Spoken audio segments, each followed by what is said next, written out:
Hola, les saluda Carla de Fernández desde casa, donde aprendemos a vivir el Evangelio estando en misión todos los días con mente, corazón y manos.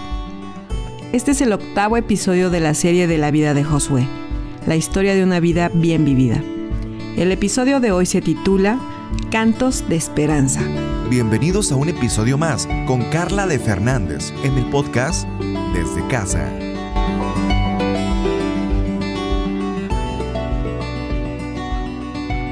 Probablemente te suceda como a mí, que hay canciones que al momento de escucharlas pareciera un viaje en el tiempo, puesto que me regresan a determinadas temporadas de mi vida, incluso desde la niñez. Hay canciones que me recuerdan a mis padres, otras que reviven momentos felices en la adolescencia y otras que me recuerdan momentos dolorosos. Es como si las canciones ayudaran a perpetuar memorias de antaño, canciones que podrían ser una especie de soundtrack de nuestra historia. Del mismo modo, hay canciones, himnos que cantamos en la iglesia y que nos ayudan a recordar quién es Dios y lo que ha hecho. Nos trae a memoria y habla a nuestra alma acerca de la realidad de Dios y nuestra necesidad de Él. Canciones que glorifican su nombre, que alaban sus obras, que honran y lo bendicen por quien es Él. A lo largo de la Biblia encontramos registrados muchos cantos de victoria, de alabanza a Dios, cantos que reflejan el sentir de quien lo escribió. Uno de esos cantos lo encontramos en Deuteronomio 32, un cántico que Dios ordenó a Moisés y a Josué escribirlo y enseñarlo al pueblo de Israel para que lo cantara y sirviera de testimonio contra ellos. ¿Por qué? Recordarás que en el episodio anterior hablamos acerca de cuando Moisés nombra a Josué como su sucesor delante del pueblo de Israel. Les hace saber que Josué será quien los guíe rumbo a la tierra prometida cuando Moisés muera. Sin embargo, Dios conocía el corazón y los pensamientos de su pueblo. Dios sabía que ellos le serían infieles. Así que Él dice a Josué y Moisés en Deuteronomio 31, versículos 19 al 21, lo siguiente. Es Dios hablando. Escriban pues este cántico y enséñelo al pueblo para que lo cante y sirva también de testimonio contra ellos. Cuando yo conduzca a los israelitas a la tierra que juré dar a sus antepasados, tierra donde abundan la leche y la miel, comerán hasta saciarse y engordarán. Se irán tras otros dioses y los adorarán, despreciándome y quebrantando mi pacto. Y cuando les sobrevengan muchos desastres y adversidades, este cántico servirá de testimonio contra ellos, porque sus descendientes lo recordarán y lo cantarán.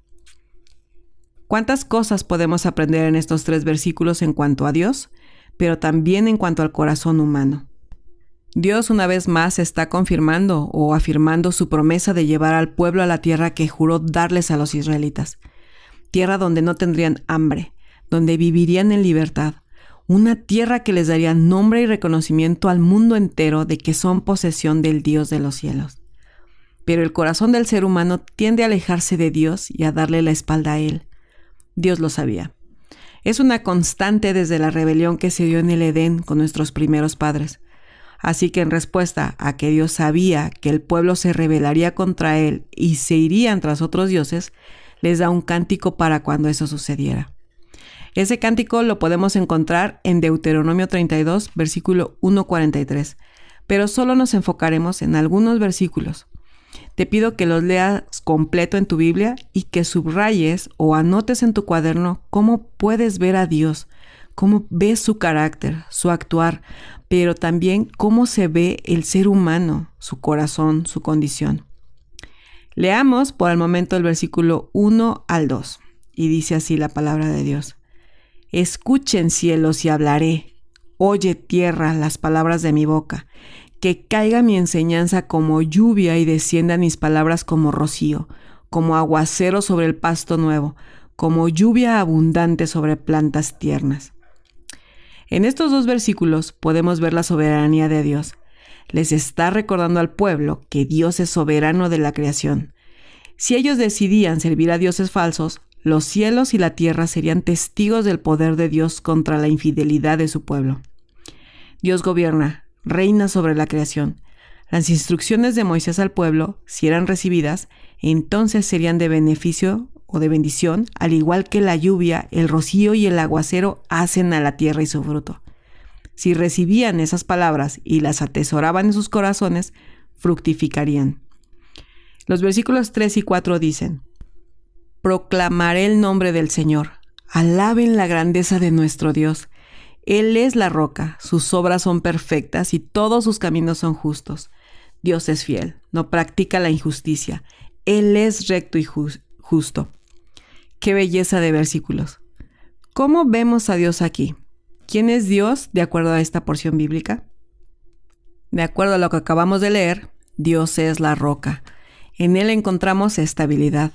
Dios no cambia, no se mueve. Él sostiene y mantiene firme al que se establece en Él. Es en Él donde o en quien podemos estar seguras ante cualquier situación. Sus obras, de principio a fin, son perfectas. Podemos estar seguras de que hará de acuerdo a lo que Él ha dicho, aun con las inclemencias que se presenten. También vemos a Dios fiel. Como lo hemos visto una y otra vez en la palabra, pero seguramente también en nuestra vida, Dios permanece fiel. Aun cuando nosotros tendemos a irnos, Él continúa estando en la misión de salvar y cuidar a su pueblo. Nos vamos tras dioses falsos y Él permanece fiel. Él no rompe sus pactos ni sus promesas. Él es digno de confianza. También vemos que Dios es recto. Su esencia es bondad. No busca su propio bien, no obra con iniquidad ni con maldad. No cambia de parecer de acuerdo a su beneficio. Su sí es sí y su no es no. Él busca lo bueno para todos sus hijos, aunque en muchas ocasiones no lo entendamos. También vemos que Dios es justo. Me encanta cómo lo dice el doctor del Dios Santo.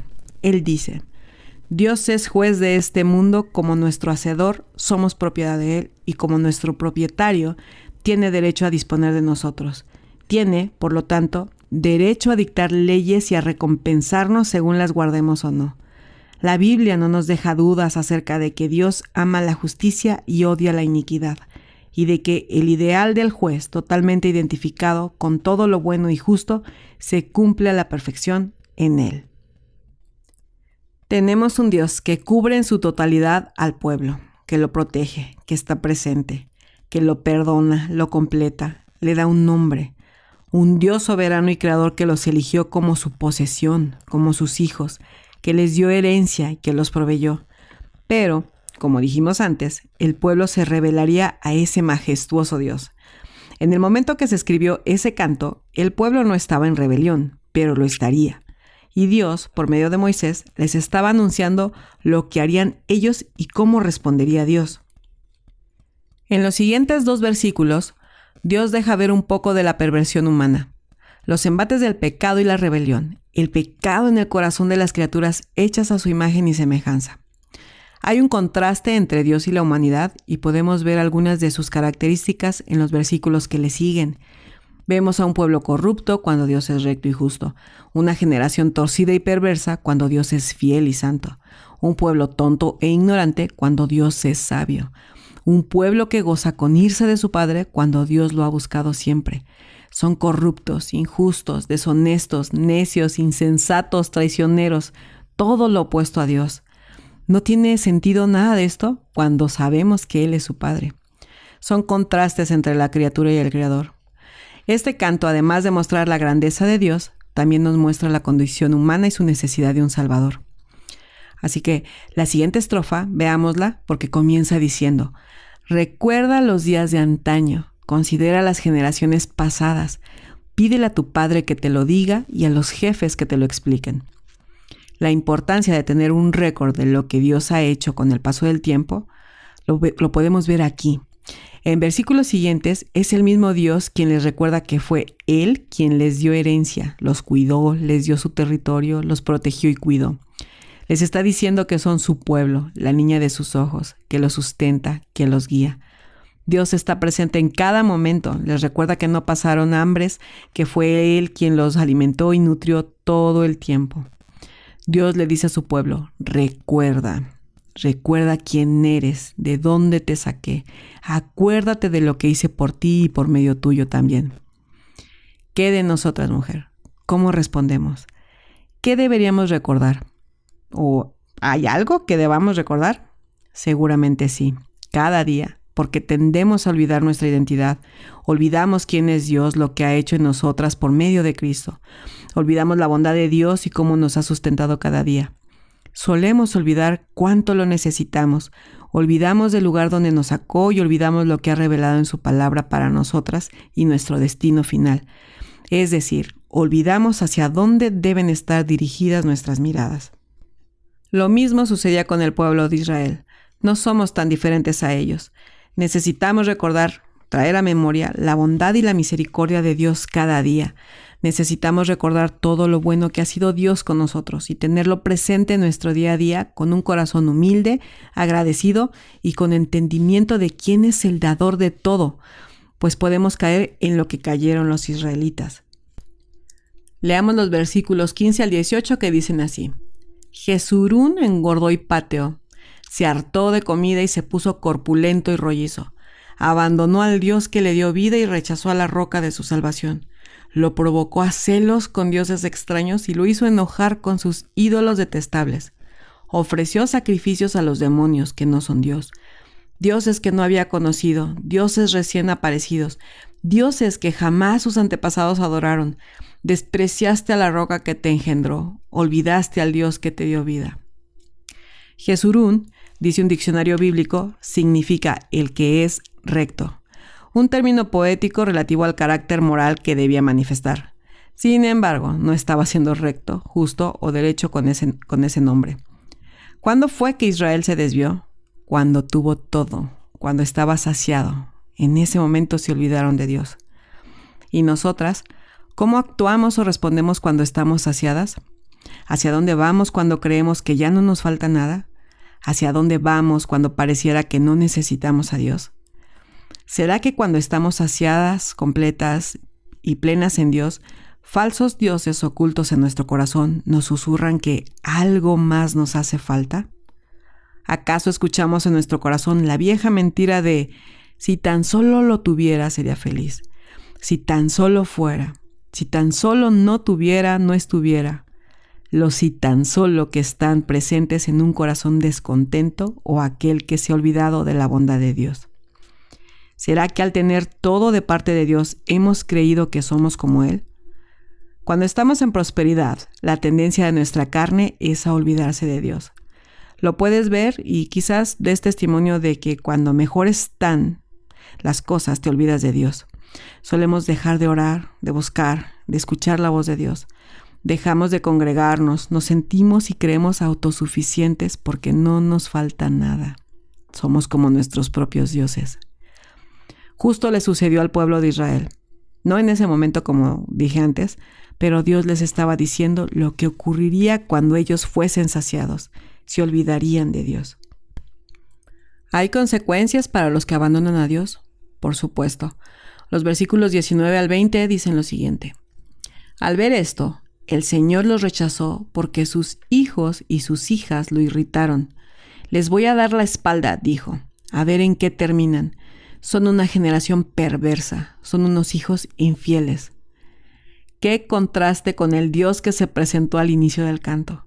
Sus hijos no mostraban la misma fidelidad que Él, deshonraban su nombre y su memoria. Más adelante vemos las consecuencias directas cuando dice, en el versículo 23, amontonaré calamidades sobre ellos y contra ellos lanzaré mis flechas. Y los versículos siguientes son advertencias de lo que les sucederá cuando se hayan alejado de Dios, cuando les sirvan a otros dioses, cuando crean que son autosuficientes. Podemos ver línea a línea que Dios es justo, castiga la maldad de los que niegan su nombre, pero todo eso, aunque no siempre lo entendamos, nos ayuda a nuestro bien, a moldear nuestro carácter y a recordarnos nuestra necesidad de Dios y cuánto necesitamos parecernos más a Jesucristo. En muchas ocasiones, en nuestra propia vida, podemos dar testimonio de que Dios usa las pruebas y calamidades para atraernos a Él. Las pruebas nos impulsan a buscar a Dios, a arrodillarnos delante de Él buscando su rostro, su consejo, su cuidado, su ayuda oportuna. Las pruebas y calamidades en nuestra vida nos atraen a Dios. Y aquí podemos preguntar una vez más, ¿qué hacemos nosotras? ¿Qué hacemos o qué haremos cuando estemos en pruebas o calamidades? Es más, vayámonos antes. ¿Qué haremos cuando estemos en plenitud, saciadas cuando hayamos alcanzado el éxito por el cual nos hemos esforzado? ¿Qué haremos cuando alcancemos la estabilidad o prosperidad económica? ¿Qué haremos cuando todo esté en paz, sin conflictos en nuestro matrimonio? Cuando todo parezca que ha encontrado su equilibrio, cuando no tengamos hambre ni alguna necesidad aparente. ¿Qué haremos cuando nuestra maternidad sea todo miel sobre hojuelas? ¿Qué haremos? Quiera Dios que cuando eso suceda, que cuando tengamos una o alguna de todas esas cosas que mencioné y otras que puedas agregar tú, quiera Dios que no olvidemos de quién es la obra, quién se lleva la honra y reconocimiento, a quién le debemos todo eso. Quiera Dios que nuestra mente y corazón rebosen de gratitud y no sufran amnesia olvidando quién gobierna todo. Llevemos un diario de gratitud, mujer, un cuaderno donde anotemos la bondad de Dios y cómo hemos podido verlo en los momentos de bonanza, para que cuando los días sombríos lleguen, cuando las pruebas y calamidades se hagan presentes, podamos volver a recordar los días de antaño, los momentos en que Dios mostró su bondad, su gracia y su misericordia, y no olvidemos cuánto le necesitamos. Y antes de terminar, también necesitamos recordar que aun cuando hemos fallado, cuando nos hemos olvidado de Dios, Él sigue fiel a su pacto, a su promesa. Él sigue en misión. Dios sigue sentado en su trono, un trono al que podemos acudir con confianza gracias a la obra de Cristo en la cruz. Podremos recordar sus palabras cuando dijo en el versículo 39, «Vean ahora que yo soy único, no hay otro Dios fuera de mí. Yo doy la muerte y devuelvo la vida, causo heridas y doy sanidad». No nos deja heridos. Él nos sana y nos atrae una vez más a Él. Qué belleza de canto nos dejó escrito. Qué verdades tan llenas de esperanza encontramos en cada estrofa. Es Moisés llevando al pueblo a la reflexión, a saber que Dios les estaba declarando lo que sucedería con ellos después de que Moisés muriera. Así que, después de este canto, Moisés bendice una a las tribus de Israel. Él ascendió al monte que estaba frente a Jericó y pudo ver a lo lejos la tierra prometida. Moisés constató que Dios es fiel, que cumple sus juramentos, y murió allí, escuchando la voz de su Señor, la voz del que hablaba con él cara a cara como un amigo. Y fue Josué quien continuó con el llamado a llevar al pueblo a la tierra donde fluye leche y miel. Esto fue un episodio más del podcast Desde Casa con Carla de Fernández. Aprende a vivir el Evangelio estando en misión todos los días, con mente, corazón y manos. Desde Casa, síguenos en nuestras redes sociales.